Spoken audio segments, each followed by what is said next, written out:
Тамақ жасауды мен тек қана 1 жыл бұрын ғана үйрендім. Кейбір тамақтар менде нормально шығады, ал кейбір тамақтар мүлде дәмсіз болып қалады. Поэтому бүгін менің бұрын соңды жасап көрмеген тағам, яғни пицца дайындайтын боламыз. Осы видеода пицца дайындай аламын ба, дайындай алмаймын ба, бірге көріп тексереміз. Поехали. Пиццаға кіріспес бұрын шашымды осылай жинап алдым. А то қазір жұрттар айтады, типа жаңағыдай шашың түседі деген секілді. Шашың түседі тамаққа, шашыңды неге жинамайсың деп, поэтому шашымды жинап алдым. Негізі шаш түссе де ешнәрсе жемеймін, потому что өзімнің шашым өзім жеймін. Десең, ладно. Все, міне. Я готова почти. Мен пиццаға алған заттарым, қазір көрсем барлығын. Сыр обязательно. Негізі былай қарап тұрсаң, пицца дайындау өте қиын сияқты да, бірақ оказывается оп-оңай екен пицца дайындау. Оп-оңай вообще.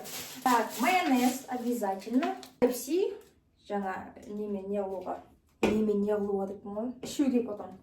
Кетчуп. Қамыр. Бұл қамыр менде готовый қамыр, потому что қамыр жаю вообще қолымнан келмейді. Келеді, но андай жаман болып қалады, короче. Өлі. Нет, колбаса, девочки, самое главное. Колбасу забыли. Вы чё, ё-моё? А что если колбасы нету дома? Конечно же есть колбаска, любимая. Вот колбаса. Колбаса, самое главное. Менің пиццам десем қандай пепперони, девочки, пепперони. Ең алдымен бізге дастарханның үстін сүртіп алу керек. Так, онда аламыз. Жаңа мына столдың үстін жақсылап сүртіп, 10 рет сүртіп, салфеткамен одан кейін қайттан сүртіп барлығын тазалап қойдым. Енді осы столдың үстіне ұн себеміз. И жаңағы қамырды жаямыз, короче.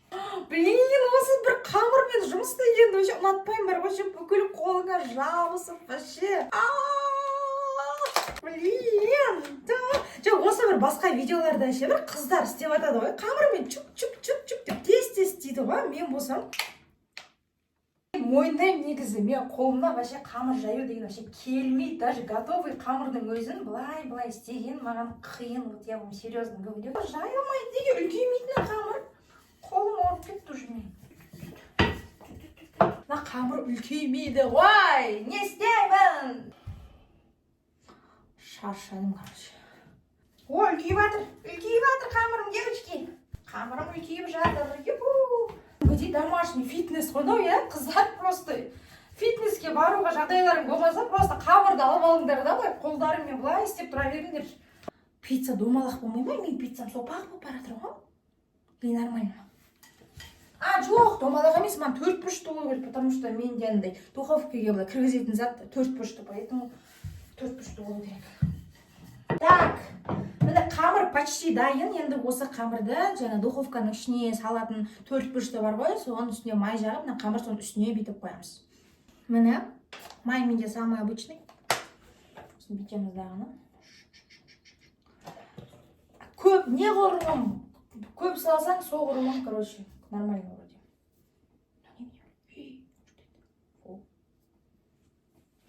Так, дәл қазір мен майды осылай жағып жатырмын. Негізі бұл рецепті мен ютубтан көрген, бұл менің рецептім емес. Если что. Ютубтан ең оңай біреудің рецептін көрген ғой, сол рецепті қайталап жатырмын. Қамырды мына духовканың ішіндегі тарелкама қандай осының үстіне бүйтіп әкеліп жаямыз, короче. О! Май өте көп ішінде мына қамыр жүзіп жүр ғой. Ну ничего страшного, да, бірінші кезге болады. А как говорится, первый блин комом. Пицца мына жақтарға бармай жатыр. Давай. Ана бір қыздың видеосында же осылай қамырды алады да, и былай қолмен былай созып қоя салады, бүйтіп. Мен созып атсам жетпей жатыр, мына қамырым вообще не болып кетті. Созылып тұршы былай. Тұр былай. Болды, кетпеңдер қайда. Жиналып қала берген несі бір жерге. Жуанидың жүні жүрін ай жерде деген. Ёшкен. Мен неге бұлай тұрым білесіңдер ма? Потому что мына қамырды қолмен ұстап тұрмаса, бір жаққа жиналып қала береді. Короче, бүйтіп ортаға жиналып қала береді, қарсаңдаршы. Поэтому мен ұстап тұрмын. Екі шетке жабысып тұрсын деп ше, а то келеді да, ортаға жиналып қала береді. О, девочки, получается! Красота какая! Мына жақта қамыр қалың, мына жақта қамыр жұқа. Ну, ничего страшного, наверное, да? бәрі пісіп кететін шығар ана духовканың ішінде. Неге қыздар бәрі нормально, бірақ жаңа айттым ғой, мына жағында қамыры қалың, көріп тұрсыңдар ма, қалың, ал мына жағында қамыры жұқа. Но мне кажется, ничего страшного, да, пісе беретін шығар енді. Соусты любой адам білет, даже кішкентай балаға шейін білет, соусты қалай істейтінін ше, просто бүйтесің ғой. Даже мен де білем. Соусқа майонез. Немене білем, заттарының бәрі. Так, майонез, аямаймыз. Бұл жақта аяудың түкте қажеті жоқ. Осы екеуін қосқан кезде, в общем, кетчунез деген нәрсе шығады. Вау, красота какая. Просто иісі күшті шығады ше. Кетчуп пен майонездің. Мына қамыр бұдан да көп тұрса, уже үлкейіп баратыр да, представляете, мына қамыр ше. Соусты жағамыз енді.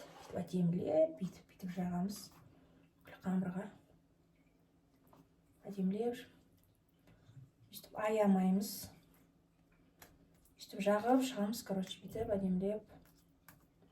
Смотрите, это просто красота, красотища. Бәрі менің ойымдағыдай шығып жатыр. Енді, конечно, үстіне колбаса, помидорын қоямыз. Вообще аямаймыз, потому что біз өзімізге істеп жатырмыз. Аял егерде басқа біреуге істесек, экономдауға болатын еді, ал бұл жерде өзімізге істейміз, поэтому экономдамаймыз и молынан саламыз, короче, бәрін. Колбаска.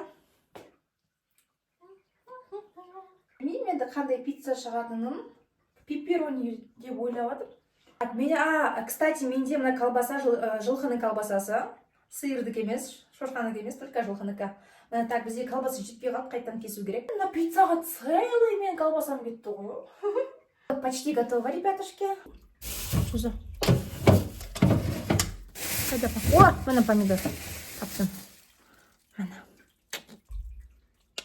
Завершающий этап, девочки, был, конечно, помидоры. Осы помидорды алып, қазанның үстіне қойып, все, потом духовкаға саламыз, потом пісуге бір 10 минут қалған кезде сыр себемізді қайдан духовкаға кіргізіп жібереміз. Все, готово, девочки.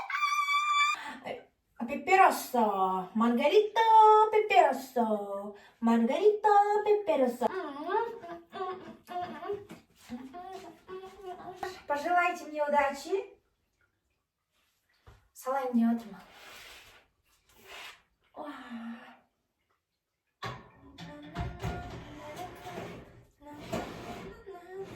По-моему, 180 болды. Красота какая! Моя первая пицца, девочки, в жизни. Қазір 25 минутта, құдай қаласа, дайын болады. 10 минут қалған кезде үстіне сыр себу керек. Ребятушки, пицца готова. Точнее, готова, қазір дайын болады да. 5 минут қалған кезде сыр қосу керек. Сырды қосайын деп, сол үшін шығарайын деп отырмын пиццаны. Қорқып мен. Вау, красота какая, просто шикардос. Шикардос, девочки.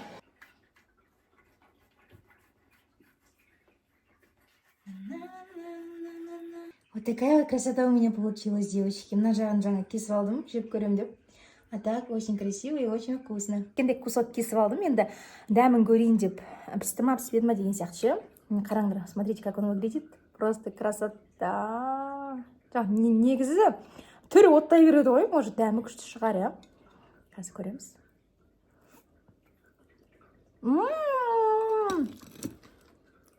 Пісіпті. Да, да, піскен, и вкусненько очень. Очень, очень. Классно, классно. Бұл менің ютубқа салып жатқан ең алғашқы видеом. Сондықтан сіздерден қолдау күтем. Ары қарай да қызық, осындай рецепт, және де менің өмірім туралы блог барлығы болады. Осы каналға салам, поэтому мені қолдап, лайк басып, және де подписаться етсеңіздер, өте қатты қуанып қалатын боламын. Және де менімен бірге болыңыздар. Всех люблю, всех обнимаю. Пока-пока.